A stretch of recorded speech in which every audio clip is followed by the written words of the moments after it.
Améliorez votre français en écoutant. Français facile. Easy French.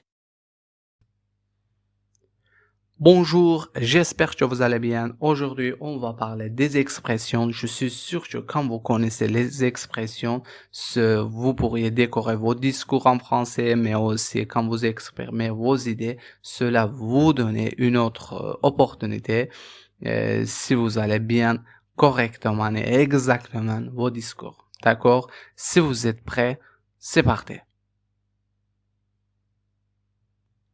La première expression, il faut que je file. Le verbe filer, j'espère que vous avez vu dans les manuels ou non, mais dans la conversation parlée réelle, ça utilise beaucoup. Il faut que je file, la signification de cette expression, je dois partir rapidement. Prenons un exemple et on va comprendre correctement et prenons un exemple supplémentaire avec l'expression il faut que je file. Dans une situation professionnelle, par exemple, excusez-moi, mais il faut que je file, j'ai une réunion dans 5 minutes. Vous savez, vous avez compris, j'espère. La deuxième exemple, lors d'une sortie entre amis, mais j'espère que ça arrive à tout le monde, ça peut être vous et l'un de vos amis. C'était super de te voir, mais il faut que je file. Le dernier métro passe bientôt. D'accord? C'est la troisième exemple à la maison. Il faut que je file, sinon je vais être en retard pour aller chercher les enfants à l'école. Pendant une conversation téléphonique. Désolé, mais je ne peux pas rester plus longtemps. Il faut que je file. J'ai un rendez-vous important. D'accord? Dans un contexte social, merci pour l'invitation, mais il est tard, il faut que je file. J'ai une longue journée demain. D'accord? Cette expression, cela vous aide, mais aussi est idéale pour exprimer un départ rapide tout en restant poli et naturel. D'accord? C'est la deuxième expression, mais vous savez, au niveau B2, au niveau C1, vous pourriez voir cette expression, mais je n'ai jamais vu au niveau intermédiaire ou aussi débutant. Mais j'ai hâte, d'accord? J'ai hâte, les Français utilisent beaucoup cette expression. J'ai hâte de te voir, je suis très hâte. Vous allez voir, j'ai hâte. Vous allez voir aussi l'importance de cette expression quand vous écoutez les Français, d'accord? Ou bien dans les films français, c'est très pratique, d'accord? Signification de cette expression, je suis impatient, j'attends quelque chose avec enthousiasme. Prenons un exemple, on va comprendre ensemble comment on peut utiliser, dans quelle situation on peut utiliser exactement. Voici 5 exemples supplémentaires avec l'expression j'ai hâte. À propos des vacances, par exemple, les vacances d'été approchent, j'ai hâte de partir à la plage. D'accord? En attendant un événement spécial. Mon anniversaire est la semaine prochaine. J'ai hâte de fêter avec mes amis. Mon anniversaire est la semaine prochaine. J'ai hâte de fêter ça avec mes amis. Je m'excuse.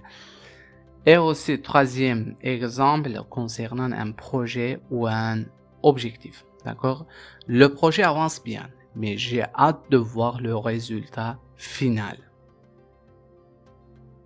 Dans une situation de retrouvailles, on se revoit après 3 ans. J'ai hâte de te voir et de rattraper le temps perdu. J'ai bien aimé cette expression, le temps perdu. La recherche de la temps perdu. Pour une sortie prévue, ce soir, on va au restaurant italien que tu adores. J'ai hâte d'y être. D'accord? Mais aussi, cette expression est idéale pour exprimer l'enthousiasme dans les contextes variés et positifs.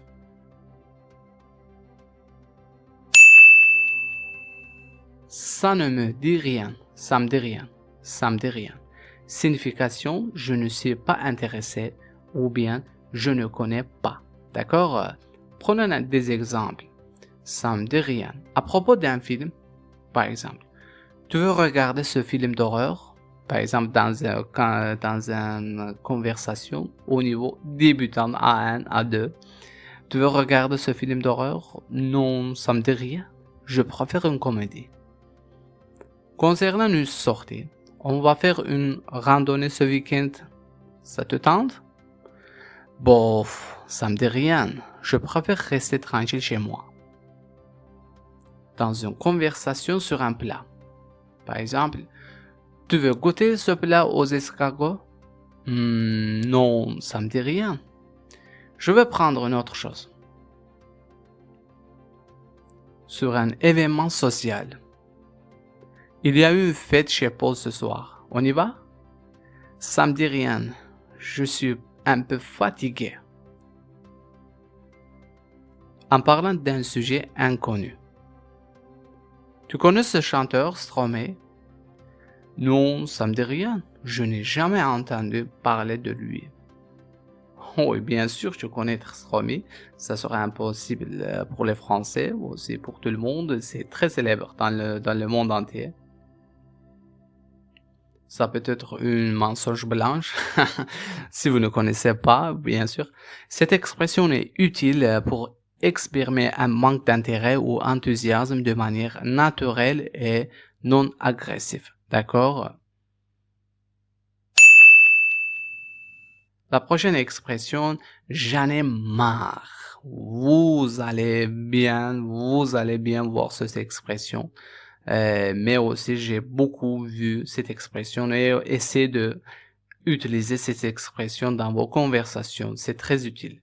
D'accord? J'en ai marre. Signification de cette expression. Je suis fatigué ou ennuyé par cette situation. D'accord? Prenons un exemple et vous allez voir au travail. J'en ai marre de toutes ces réunions inutiles. On n'avance jamais sur les vrais projets. Par exemple, on va voir le résultat final. À propos de la météo, il pleut depuis une semaine.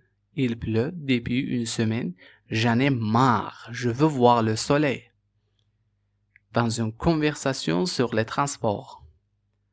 Le bus est encore en retard. J'en ai marre d'attendre tous les jours. En parlant d'une dispute, j'en ai marre de me disputer avec toi pour les mêmes choses. On doit trouver une solution. Concernant une tâche répétitive. Répétitive, ça veut dire que ça répète beaucoup. D'accord? J'en ai marre de faire le ménage tout seul. Quelqu'un pourrait m'aider un peu? Cette expression est parfaite pour exprimer frustration ou exaspération dans des situations variées. D'accord? Je suis crevé. Signification, je suis très fatigué. Vous savez, être fatigué, ça utilise beaucoup. Mais si vous n'arrivez pas à se souvenir de cette expression, je suis crevé, fatigué, idéal, mais au niveau débutant, c'est très bien. Mais crevé, si vous utilisez ou si vous entendez, si vous écoutez quelque chose crevé, ça veut dire que je suis fatigué. D'accord? Voici un exemple supplémentaire. Je suis crevé. Après une longue journée de travail, j'ai eu des réunions toute la journée. Maintenant, je suis crevé. Je veux me coucher tôt ce soir.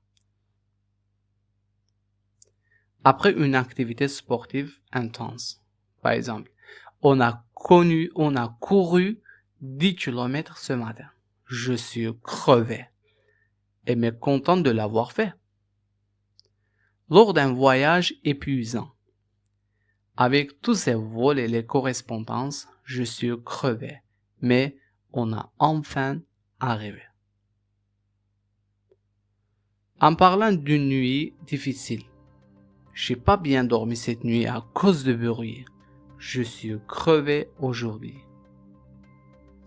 Après une journée avec les enfants, ils ont tellement d'énergie. Après une journée entière avec eux, je suis complètement crevé. Cette expression est idéale pour exprimer une grande fatigue physique ou bien mentale dans des contextes variés. Je suis crevé. Je n'en sais rien. Je n'en sais rien. Je sais pas. Je sais pas du tout. Signification de cette expression, c'est comme ça. Je ne sais pas du tout. J'en sais rien. Vous connaissez? Non, j'en sais rien. Voici un exemple supplémentaire avec l'expression j'en sais rien. Concernant une question sur un objet perdu. Où est passée ma clé?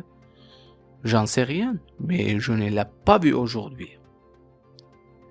En réponse à une question sur un événement futur. Est-ce que le match aura lieu malgré la pluie? J'en sais rien, mais j'espère que oui. Pourquoi pas? Dans une conversation sur une personne. Pourquoi Paul est en retard? J'en sais rien, mais il n'a pas donné de nouvelles.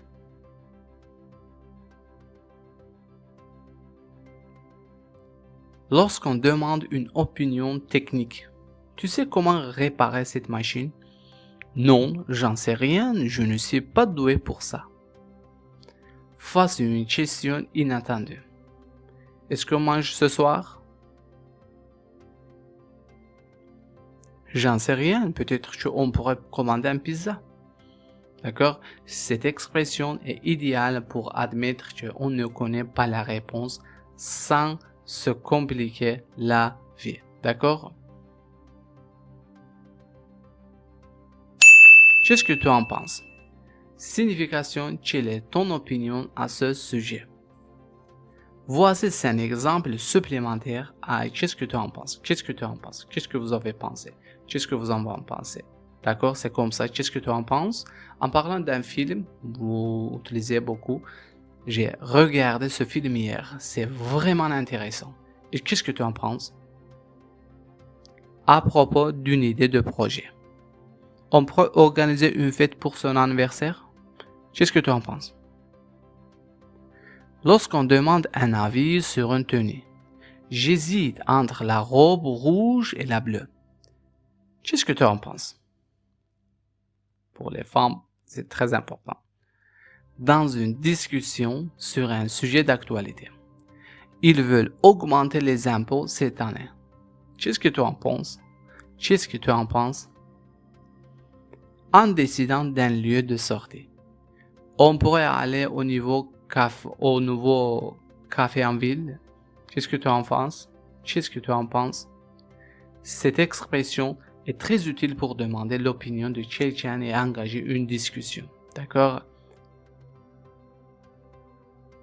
La expression suivante, ça dépend. J'utilise beaucoup quand je me pratique avec moi-même.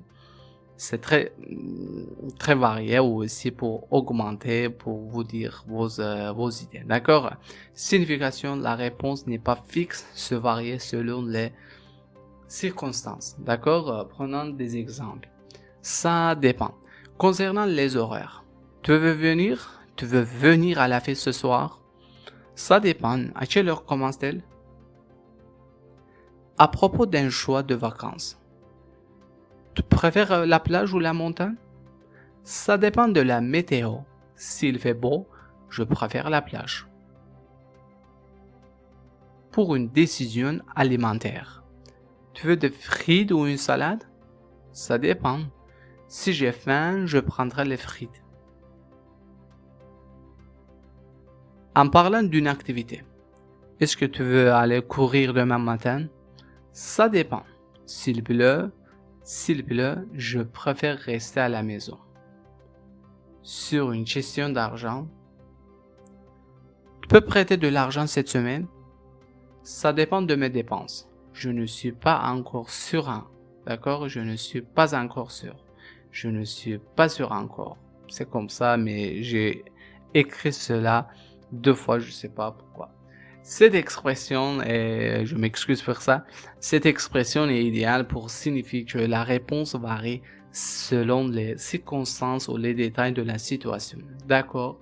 Mais j'espère que ces expressions vous ont plu, mais essayez de répéter beaucoup, mais aussi Et maintenant, écrivez cette expression et sur un papier et essayez de pratiquer un peu.